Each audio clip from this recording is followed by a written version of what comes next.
If we're going to be here, let's be here. This line is actually something that changed everything for today's guest on the Schools of Excellence podcast. And I think by the time you finish listening to today's conversation, it actually might change everything for you. So welcome back to the Schools of Excellence podcast. I'm your host, Chanie, and today I am sitting down with Charlie Marcotty. She is a school owner of 4 locations just outside of the Boston area. She's been in the industry for nearly 29 years. That's almost 3 decades. And Charlie's story is one that I think that is going to resonate with a lot of people that are listening, because on paper, she had built something incredible, absolutely inspiring, and quite jaw-dropping if you actually look at it from a paper kind of spreadsheet perspective. She had one wildly successful location for over 2 decades, a team that felt like family, deep roots inside of her community, and then she started to grow. And with that growth came something that nobody prepares leaders for, unfortunately. To this day, still, even with all of the training in the world, leaders still feel so ill-prepared for what growth actually requires. And so this wasn't about a logistics of expansion. It was the breaking point that happens when leadership capacity doesn't catch up with the organizational size as it continues to grow. And so the systems that work beautifully for one location start to fracture across as you start to scale.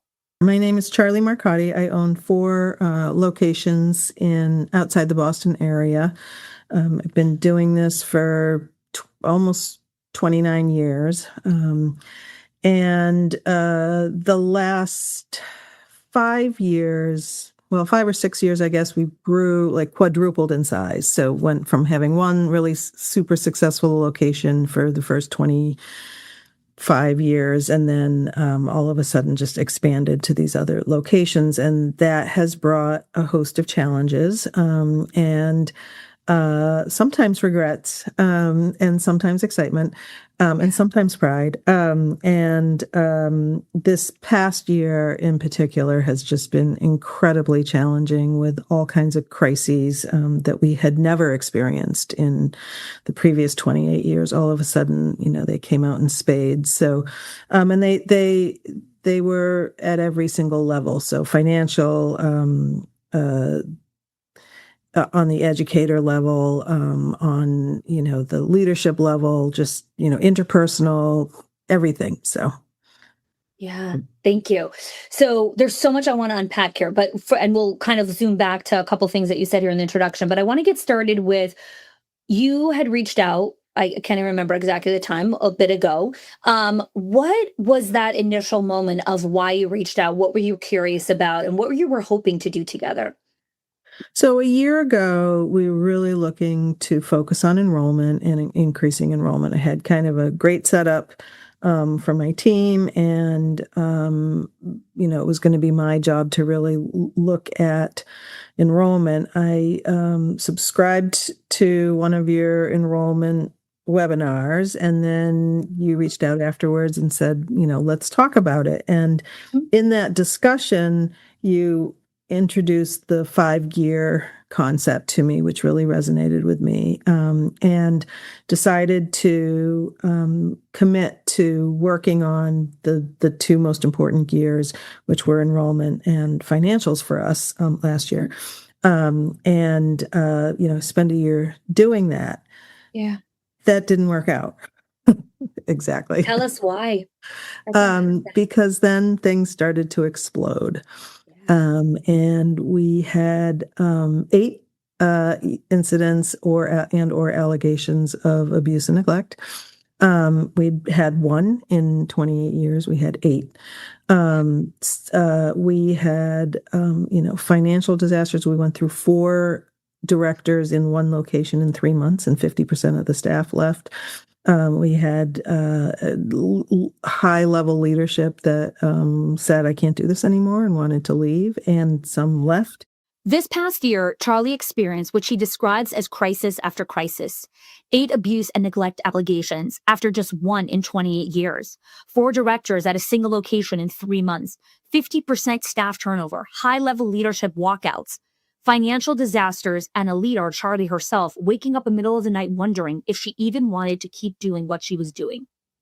What she did next is exactly why I wanted her to bring this story to you today.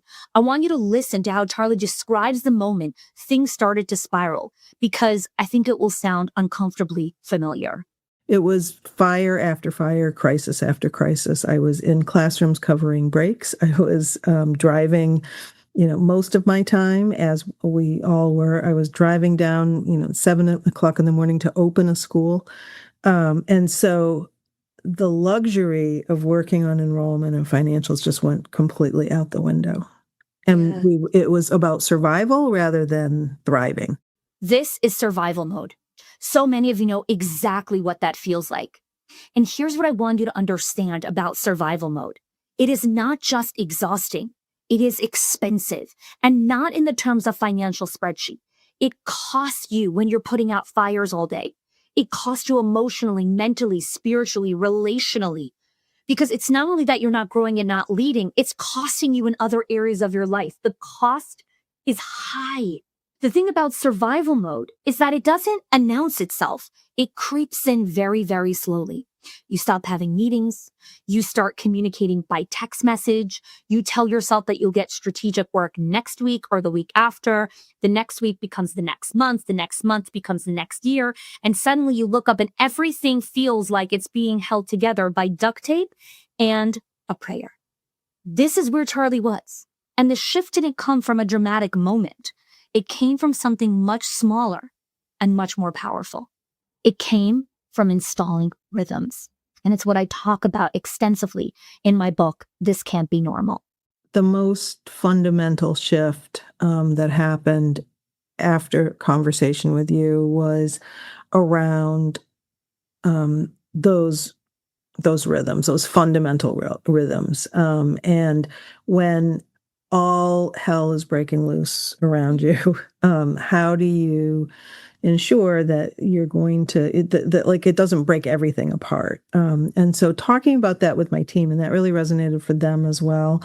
And so we committed to meeting that, even if we were, somebody was standing at a gas station and somebody else was, in Timbuktu, Yes. that we were going to meet weekly, and we were going to meet, as often as possible, and keep up that communication and that support for each other. And I think that really did make a big difference.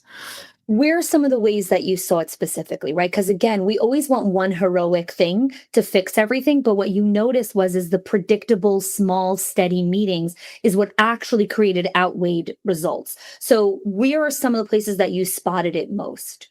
Or even not most, but just where did you see? Right. So I think the biggest impact that it had was because I'm super close to my team. They're like sisters to me. We've been together anywhere from 15 to 25 years.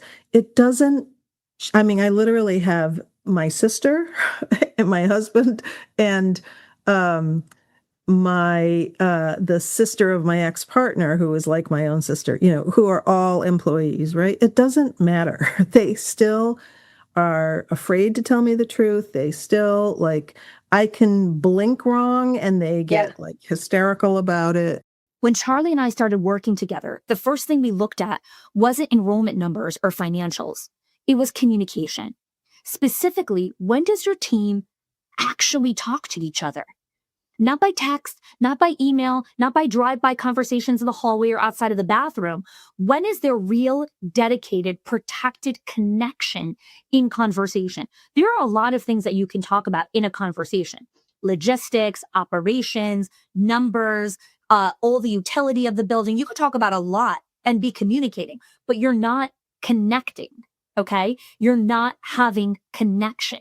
And if you think about it in the context of other relationships, right? In marriage, let's say, you and your spouse could talk all day and communicate all day about who's picking up Johnny from soccer and who's in charge of this. And did you pick up the milk? And the garbage day is moved because of the snow days. So now it needs to be taken out this day. So don't forget to take it. You guys are literally communicating all day long about logistics and keeping the house functioning. When are you connecting? That is a totally different experience versus communicating all day long utility-wise versus actual connection and intimacy. Totally different thing. The same thing is in leadership. Leaders talk about, oh, we have great communication. I'm like, you guys talk logistics all day long. That's amazing that you know how to do that. You are not connecting relationally. That is a totally different kind of communication. And here's what Charlie found when she looked honestly at that question. When you don't meet, things build up. And emails and texts that go back and forth, they just like get misconstrued, and they get, all of a sudden there's attitude in them. And then, it breaks down communication when you don't meet and have conversations. I'd love for you to decode that for us a little bit. Sure, because when you meet one time, everybody like walks out energized, and they have their lists, and they're, I'm going to do this and you're going to do that. And then life takes over, right? And you can't really read your notes. You don't know, you wrote I love that. You can't read your notes. That's right. So Yeah. true, Stephanie Charlie. will, is what it says. And, so like life takes over and things get busy, and you just, you lose that momentum. And so having that rhythm and the regularity and the commitment to each other is important, because it then you all get back together and everybody goes, oh crap, I think I was supposed to, whatever. And then they look at their notes, and they email me and they say, I'm a little confused on this. I know I was supposed to. So it creates that accountability as well. So, okay. So this is where I wanted to take you next. And so I'm glad you brought this up. So we obsess in this industry, I find, so much in trying to figure out how to hold people accountable.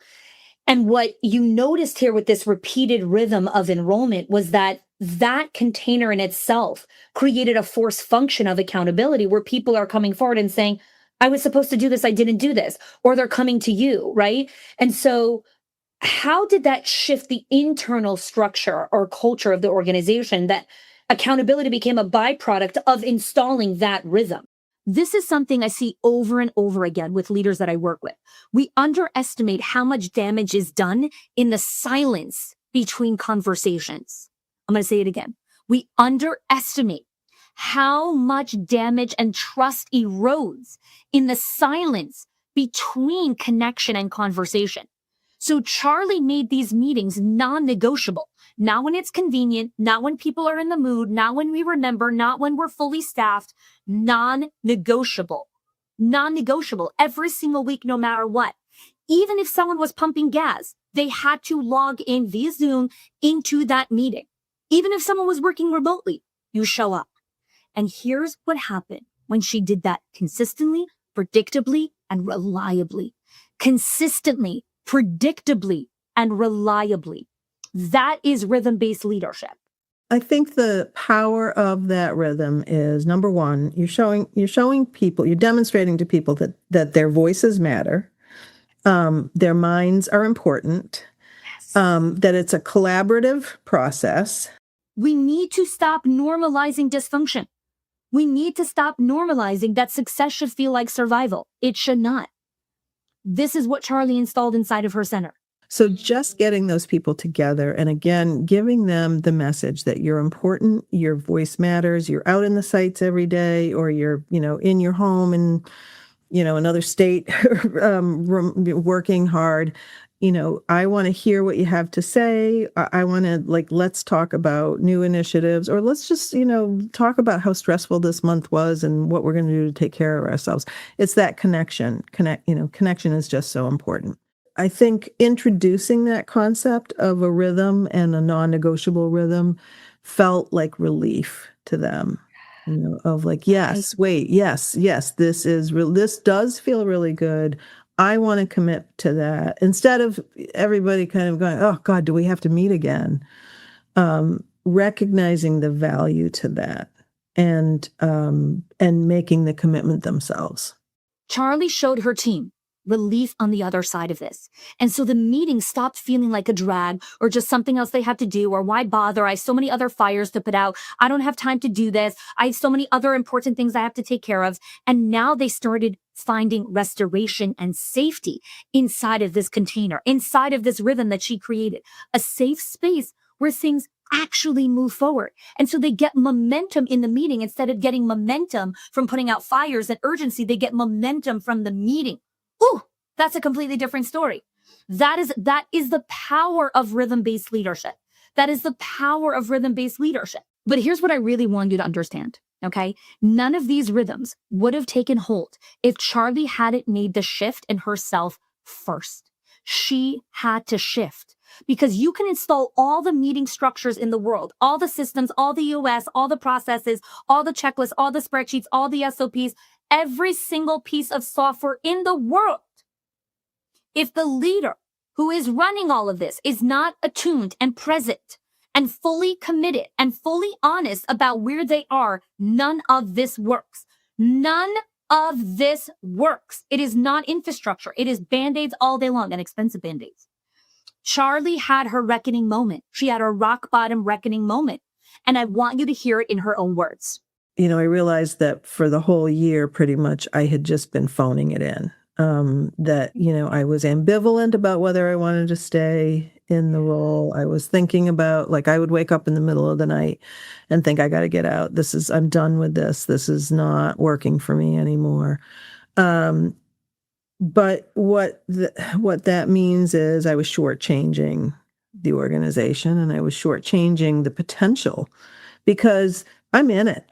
The chance of somebody walking in and offering me, the check that I would want to exit immediately, is slim to none. So I'm in it, at least for a couple of years. So I may as well make it the best that it can possibly be. I may as well make myself the best I can possibly be. I may as well help my leadership become the best they can possibly be. And if we're going to be here, let's be here. And let's be here with 100% intention and 100% authenticity and 100% vulnerability. It doesn't mean 100% perfection. We're not going to, that's not going to what we're looking to achieve, but just 100% effort. Play back and listen to what she said. If we're going to be here, let's be here. I want you to sit with that. I want you to think a lot as leaders. We operate in this in-between space on the fence, right? Not fully in, not fully out. Just kind of enduring, tolerating, martyring, overfunctioning, overgiving, silent suffering, going through motions, waiting for something to change without having to stand behind the decision that actually changed the pattern. And what I want you to hear from Charlie's story is this: the conditions for change do not appear. One of the things that happened a couple of months ago was somebody who was in a high leadership role, who who seemed like they were a hugely important part of the team, left suddenly. Yeah. And as devastating as that was, that opened a door to realize how toxic her presence had been. Charlie made a decision and put a line in the sand, and something remarkable happened. The dysfunction that had been sitting in plain sight actually started to surface for her to see it. It was sitting right there in plain sight, but she couldn't see it. A high-level team member left, and what followed was a realization of just how much toxicity had been normalized because of that person. And rather than treating that loss as a catastrophe, Charlie treated it as this beautiful opening to enter her new era of leadership. Watching that exit and then embracing the opportunity that, any loss brings, a door closes, a door opens, and being open to, okay, so this feels devastating, but how are we going to make it work for us? How are we going to make it positive? This is what I mean when I talk about friction. Change doesn't happen without friction and tension. You must have the discomfort. In fact, I go as far as to say, if you introduce new standards and nothing feels uncomfortable, you don't have standards. You're still placating and playing appeasement. Standards are supposed to make people feel uncomfortable, because when you raise the bar, something has to give. Either people rise to meet it, or they reveal that the dysfunction was actually working for them. It reveals that the dysfunction that you have been tolerating and saying this is normal now reveals itself, ooh, that dysfunction was working for them. This can't be normal. This can't be normal because it kept them from being accountable, actually accountable. And those people will self-opt out. And that's not failure. That is the system working exactly as it needs to be because that's infrastructure. That is infrastructure actually being built. That is what I deconstruct in my book, This Can't Be Normal. And so now Charlie's team is more resilient. Their conversations are a lot more functional. And they've adopted a new mantra, one that speaks directly to the reactive cycle that traps so many leaders. Firefighters only go out on a call 5% of their time, right? The rest of the time, they are cleaning their trucks and practicing their ladder runs and going in the community and doing prevention. And so that's what we have to focus on. Now, the thing to understand is you don't move once from firefighting to prevention.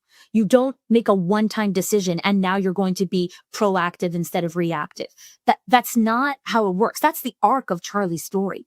But for Charlie's story to continue to be an arc of intentionality, of purpose, of deeper connection and relationships. You can't run a business without intentionality and certain workflows.